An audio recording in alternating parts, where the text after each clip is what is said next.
प्रश्न 8वां है। आकृति में त्रिभुज एबीसी के अभ्यंतर में स्थित कोई बिंदु O है। त्रिभुज एबीसी, इसके अभ्यंतर में अंदर O बिंदु स्थित है।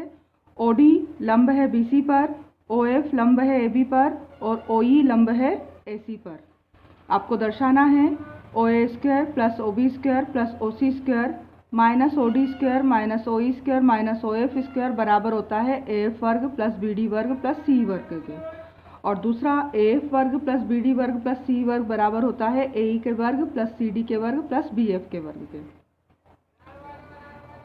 इसके लिए हमने रचना की, रेखाखंड OA, OB और OC को मिला लिया, O से A को, O से B को और O से C को मिला लिया। अब उत्पत्ति हम ले रहे हैं समकोण त्रिभुज। लंब है तो ये सारे त्रिभुज कैसे बन रहे हैं? समकोण बनेंगे। तो समकोण त्रिभुज OAF में, OAF में कारण क्या है? AO का वर्ग, OA का वर्ग बराबर लंब OF का वर्ग प्लस आधार AF का वर्ग। समीकरण 1। उसके बाद हम ले रहे हैं त्रिभुज OBD या ODB में। ये समकोण त्रिभुज है ODB, समकोण त्रिभुज ODB में OB का वर्ग बराबर होगा OD वर्ग प्लस BD वर्ग के बराबर। समीकरण 2। अब हम ले रहे हैं समकोण त्रिभुज OEC में कर्ण OC का वर्ग बराबर लंब OE का वर्ग प्लस आधार EC का वर्ग। समीकरण बन गई हमारी 3। अब समीकरण 1, 2, 3 को जोड़ रहे हैं हम। समीकरण 1, 2, 3 जोड़ने पर OA का वर्ग प्लस OB का वर्ग प्लस OC का वर्ग बराबर OF square plus AF square plus OD square plus BD square plus OE square plus EC square. अब हमें लाना क्या है? जो लाना है उसको देखते हुए चलेंगे हम। OA, OB, OC ये तो आ गए हमारे। अब OD, OE और OF माइनस में चाहिए, तो OD, OF और OD, OE ये तीनों माइनस में चाहिए, तो बराबर से इनको इधर ले आए। तो OA का वर्ग प्लस OB का वर्ग प्लस OC का वर्ग माइनस OD को लाए इधर,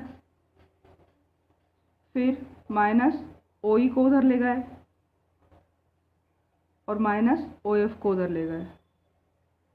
अब बचा क्या? OD, OF और OE को छोड़कर AF का वर्ग प्लस BD का वर्ग और प्लस EC या CE का वर्ग। यही लाना था हमें। पहला सिद्ध हो गया, इति सिद्धम। 3 समकोण त्रिभुजों में हमने पाइथागोरस प्रमेय लगाई और तीनों समीकरणों को जोड़ा, तो हमारा पहला सिद्ध हो गया है। अब दूसरा सिद्ध करना है। अब दूसरे सिद्ध के लिए ये जो समीकरण है हमारी, AF का स्क्वायर प्लस BD का स्क्वायर प्लस CE का स्क्वायर बराबर लाना है हमें AE का square plus CD square plus BF square. ये लाना है हमें। इसके लिए, ये लाने के लिए हम क्या कर रहे हैं? इस समीकरण को जो अपन ने ऊपर सिद्ध की है उसको पूरा लिख रहे हैं। ऊपर लिखे हम OA का स्क्वायर प्लस OB का स्क्वायर प्लस OC का स्क्वायर माइनस OD का स्क्वायर माइनस OE का स्क्वायर माइनस OF का स्क्वायर बराबर है AF square plus BD square plus CE square के। ये कहाँ से आया? ऊपर सिद्ध है, ऊपर सिद्ध किया था हमने कि ये बराबर है। अब हम यहाँ पर लाना है हमको ये AF BD CE, ये पक्ष तो हमारा है पहले से ही, हमें ये लाना है, इसको चेंज करके AE CD और BF लाना है। अब AE का मान देखें हम, AE कौन से त्रिभुज में? AOE में। तो अब त्रिभुज AOE में क्या होगा? कर्ण का वर्ग AO का वर्ग बराबर लंब OE का वर्ग प्लस आधार AE का वर्ग। पर अगर हमें AE का मान निकालना है तो AE का मान क्या आएगा? AO square minus OE square बराबर बचेगा AE स्क्वायर। समीकरण बन गई हमारी ये चौथी। AE का मान निकल गया। अब CD का मान देखना है हमें, तो CD कहाँ है? CD ये है, तो त्रिभुज ले रहे हैं हम EOC में, OEC में, त्रिभुज OEC में। जो पहले त्रिभुज 3 लिए थे हमने ऊपर, उन तीन त्रिभुजों को छोड़कर बाकी के 3 त्रिभुज लेना है हमें OEC में। अब OEC में क्या होगा? OC का वर्ग बराबर होगा OE का वर्ग प्लस EC का वर्ग। हमें EC का मान निकालना है, इसलिए OC वर्ग माइनस हो जाएगा OE वर्ग, बचेगा EC का वर्ग। समीकरण 5। अब हमें तीसरा लाना है, सिद्ध करने में क्या है?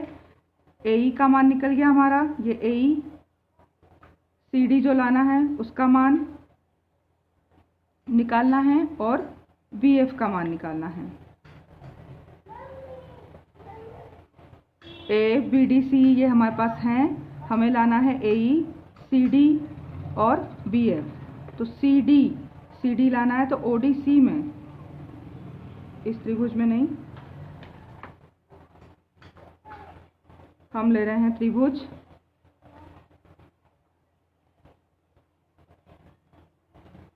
ODC में। कर्ण OC का वर्ग बराबर लंब OD का वर्ग प्लस आधार DC का वर्ग। अब हमें अगर OD का मान चाहिए, CD का मान चाहिए, तो यहाँ आ जाएगा OC square minus OD square, बचेगा इधर DC स्क्वायर। समीकरण 5। AE का मान निकल गया चौथी समीकरण में, पांचवी समीकरण में CD का मान निकल गया। अब BF चाहिए। अब BF का मान देखें हम, BF, तो BF कौन से त्रिभुज में है? OFB में। तो अब त्रिभुज OFB में कर्ण OB का वर्ग बराबर लंब OF का वर्ग प्लस आधार FB का वर्ग। OB का वर्ग माइनस हो जाएगा OF का वर्ग, बचेगा FB या BF का वर्ग। समीकरण 6। अब समीकरण 4, 5, 6 का मान हम रख रहे हैं समीकरण में। अब समीकरण 4, 5, 6 का मान रखने पर किस में रखना है हमें? जो हमने ऊपर सिद्ध की थी उस समीकरण में हमें मान रखना है। इसमें ऊपर हमने सिद्ध क्या की थी? OA का वर्ग प्लस OB का वर्ग प्लस OC का वर्ग माइनस OD का वर्ग माइनस OE का वर्ग माइनस OF का वर्ग बराबर है AF वर्ग प्लस BD वर्ग प्लस CE वर्ग के बराबर। तो हमें जो दूसरा सिद्ध करना है उसमें लेफ्ट हैंड तो बराबर है। अब हमें AE, तो AE का मान क्या लिख सकते हैं? AE लिख सकते हैं AO माइनस OE। तो OA और OE माइनस में OA का स्क्वायर, उसके साथ माइनस में लिखना है OE का स्क्वायर, ये पूरा हो गया। प्लस चौथी समीकरण, पांचवी समीकरण क्या है? OC माइनस OD, तो OC का वर्ग और माइनस लिख रहे हैं OD का वर्ग, ये हो गया। अब बचा क्या छठी समीकरण के लिए? OB square minus OF square बराबर AF square plus BD square plus c²।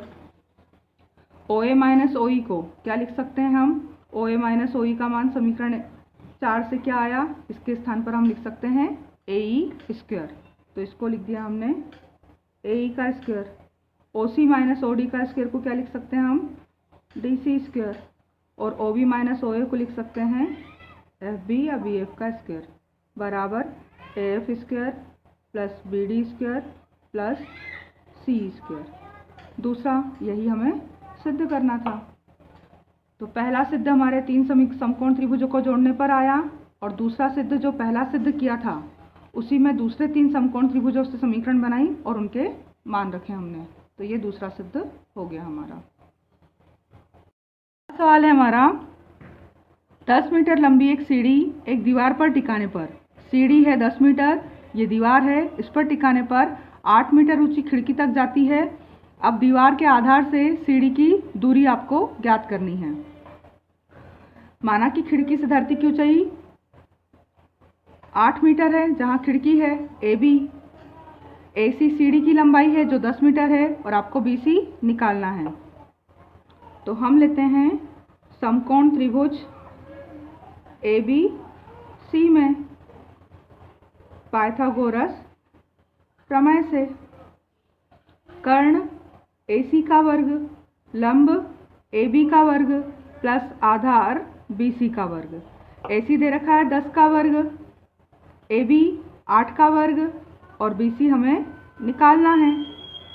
10 का वर्ग 100, 8 का वर्ग 64, BC का वर्ग निकालना है।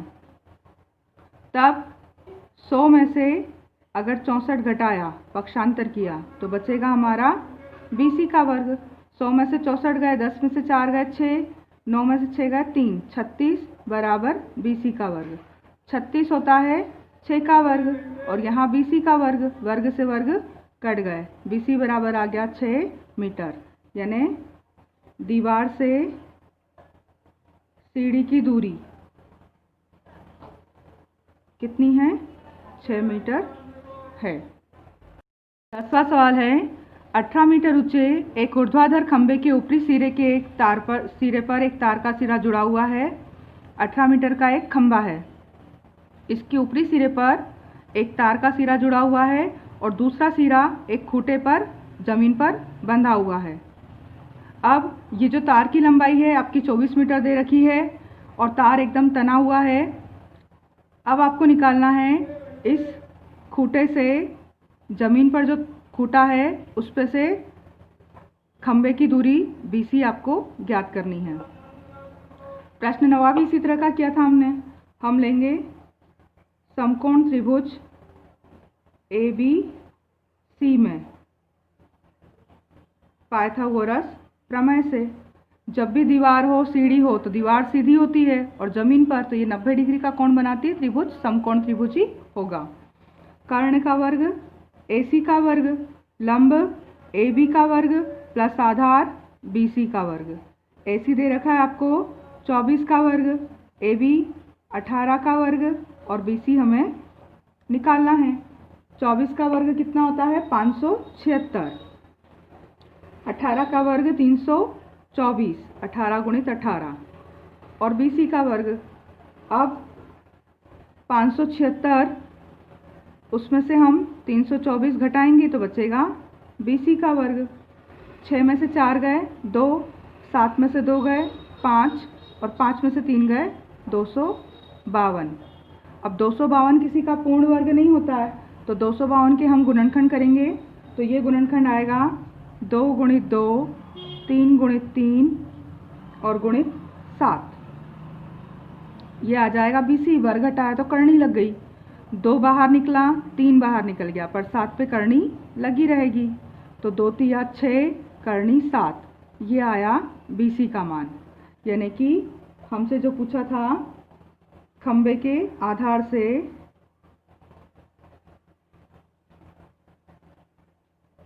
खूंटे की दूरी 6 करनी 7 मीटर है। प्रश्न 11 है, एक हवाई जहाज एक हवाई अड्डे से उत्तर की ओर 1000 किलोमीटर प्रति घंटे की चाल से उड़ता है, इसी समय एक अन्य हवाई जहाज उसी हवाई अड्डे से पश्चिम की ओर 1200 किलोमीटर प्रति घंटे की चाल से उड़ता है। अब 1.5 घंटे के बाद दोनों हवाई जहाज़ों के बीच की दूरी कितनी होगी? तो हमने देखा, चित्र बनाया चारों दिशाओं का, पूरब, पश्चिम, उत्तर और दक्षिण। बीच में हम मान रहे हैं कि यहाँ से उड़ना शुरू करते हैं दोनों हवाई जहाज, यानी कि ये है हवाई अड्डा। ओ बिंदु जो है हमारा हवाई अड्डे को दर्शाता है। अब एक हवाई जहाज कहाँ किस ओर उड़ा था? 1000 किलोमीटर की चाल से। तो पहले तो हम ये पता लगाएं कि 1000 किलोमीटर की चाल से 1.5 घंटे में वो कितनी दूर जाएगा। और दूसरा हवाई जहाज 1200 किलोमीटर प्रति घंटे की चाल से उड़ता है, तो 1200 किलोमीटर उड़कर वो कितनी दूर जाएगा। तब पहले हवाई जहाज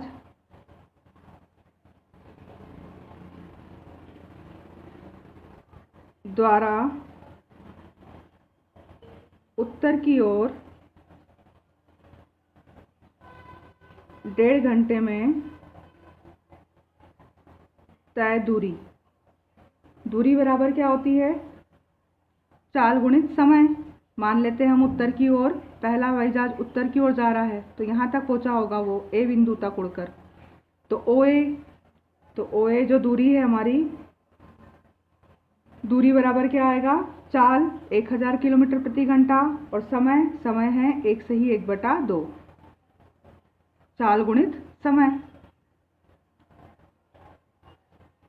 दूरी बराबर होता है चाल गुणित समय। अब OA क्या होगा? यहाँ से यहाँ तक की स्थिति 1000 गुणित 2 एकम 2 और 1 3/2। 2 से 3 ये 1000 कटे हैं 500 बार, यानी OA की स्थिति आ गई है 5 या 1500 किलोमीटर। ये कितनी है? 1500 किलोमीटर पहुँच गया है। अब दूसरा हवाई जहाज, दूसरे हवाई जहाज द्वारा पश्चिम की ओर 1.5 घंटे में तय दूरी, मान लिया हमने ये बी बिंदु पर पहुंचेगा OB, तो दूरी बराबर चाल, उसकी चाल कितनी है? 1200 किलोमीटर प्रति घंटा और समय है वो 1.5 घंटे का। तो OB निकल कर आएगा 1200 गुणित 3/2। 2 से कटेंगे 600 बार, यानी OB बराबर आएगा 6 या 1800 किलोमीटर। ये जो बी बिंदु पर है ये कितना चला जाएगा? 1800 किलोमीटर। अब इस बिंदु से इस बिंदु की दूरी, यानी कि अब दोनों के बीच की दूरी 1.5 घंटे के बाद कितनी है, ये आपको निकालना है। तो ये क्या बनाता है? एक समकोण त्रिभुज OAB में। तब दोनों हवाई जहाज़ों के बीच की दूरी ज्ञात करना है हमें। तो हम ले रहे हैं समकोण त्रिभुज AOB में कर्ण AB का वर्ग, लंब AO का वर्ग, आधार OB का वर्ग। AB का वर्ग निकालना है आपको। AO का वर्ग कितना आ गया? 1500 का वर्ग, OB का वर्ग 1800 का वर्ग। तो AB वर्ग बराबर 15 का वर्ग होता है 225 और वहाँ पर क्या क्या लग जाएंगे? Double zero. वर्ग है तो 4 ज़ीरो लगेंगे, प्लस 18 का वर्ग कितना होगा? 324 और डबल ज़ीरो का वर्ग है 4 ज़ीरो। इनको अगर हम जोड़ें तो कितना आएगा? यहाँ पर 4 ज़ीरो तो है ही, 4 और 5 9, 2 और 2 4, 3 और 2 5। अब इसका हमें निकालना पड़ेगा क्या? वर्गमूल, क्योंकि यहाँ से हमें सिर्फ AB निकालना है, तो यहाँ लग जाएगी करनी। अब इसके गुणनखंड करेंगे हम, तो यहाँ 4 ज़ीरो हैं, तो 4 ज़ीरो में से 4 ज़ीरो मतलब कि इकाई, दहाई, सैकड़ा, हज़ार, और वर्गमूल निकालेंगे हम तो 2 ज़ीरो 100 बाहर निकल जाएंगे। 100 गुणित 100 10,000 होते हैं, तो यहाँ 2 ज़ीरो बाहर निकल जाएंगे, 549 बचेगा। जैसे 5 4 9 और 4 0 हैं, तो इसको हम क्या लिख सकते हैं 549 गुणित 10,000। अब इस 10,000 को लिख सकते हैं हम 100 गुणित 100, तो ये 100 का तो जोड़ा बन जाएगा, करनी से बाहर आ जाएगा। तो इसको लिखेंगे हम 549 गुणित 100 गुणित 100। अब क्या हो रहा है 100 बाहर निकल गया, बचा 549, उसके गुणनखंड क्या हुए 3 गुणित 3 गुणित 61। तो ए बी बराबर आएगा 100, अब 3 का जोड़ा बन गया और अंदर 61, यानी ए बी बराबर आएगा 300 करनी 61, और किलोमीटर में है हमारा आंसर, किलोमीटर, क्योंकि हवाई जहाज जो दूर उड़ रहे थे उनकी दूरी काय में थी किलोमीटर में, तो आंसर भी काय में आएगा किलोमीटर में। दोनों हवाई जहाज़ों की बीच की दूरी कितनी होगी 300 करनी 61 किलोमीटर। 12वां प्रश्न है, दो खंबे दिए हैं आपको ए बी और सी डी। ये दो खंभों की ऊंचाइयां हैं, एक खंभा है 6 मीटर ऊंचा और एक खंभा है 11 मीटर ऊंचा। ये दोनों समतल भूमि पर खड़े हैं। यदि इनके निचले सिरों के बीच की दूरी 12 मीटर है तो इनके ऊपरी सिरों के बीच की दूरी आपको निकालना है। अब ऊपरी सिरों के बीच की दूरी निकालने से पहले हम क्या कर रहे हैं, पहला खंभा जो ए बी है वो 11 मीटर है, दूसरा खंभा सी डी 6 मीटर है, इनके आधारों के बीच की दूरी बी डी 12 मीटर है। अब हम रचना कर रहे हैं कि सी से ए बी पर लंब डाल रहे हैं सी। अगर ये 6 मीटर है तो ये भी क्या होगा फिर 6 मीटर होगा, सी डी बराबर बी होगा 6 मीटर। अब ऊपर का हिस्सा कितना बचा, पूरा ये खंभा था 11 मीटर का, 6 मीटर यहाँ आ गया, तो ए ही कितना होगा 11 में से 6 को घटाएंगे 5 मीटर आ जाएगा। और बी डी अगर 12 था तो सी भी कितना होगा 12 मीटर होगा, बी डी सी दोनों 12 मीटर होंगे। अब हमें निकालना है दोनों ऊपरी सिरों के बीच की दूरी, खंभों के जो ऊपरी सिरे थे इनके बीच की दूरी यानी ए सी निकालना है। तो अब समकोण त्रिभुज ए सी ई में, समकोण त्रिभुज ए ई सी में पाइथागोरस प्रमेय से ए सी का वर्ग बराबर ए ई का वर्ग प्लस सी का वर्ग। ए सी का वर्ग निकालना है, ए ई का वर्ग 5 का वर्ग, सी का वर्ग 12 का वर्ग। तो ए सी वर्ग बराबर 5 का वर्ग 25, 12 का वर्ग 144, दोनों को जोड़ेंगे तो 169। ये किसका वर्ग होता है 13 का, वर्ग से वर्ग कट जाएगा, ए सी आ गया 13 मीटर। यानी कि खंभों के ऊपरी सिरों की दूरी 13 मीटर है।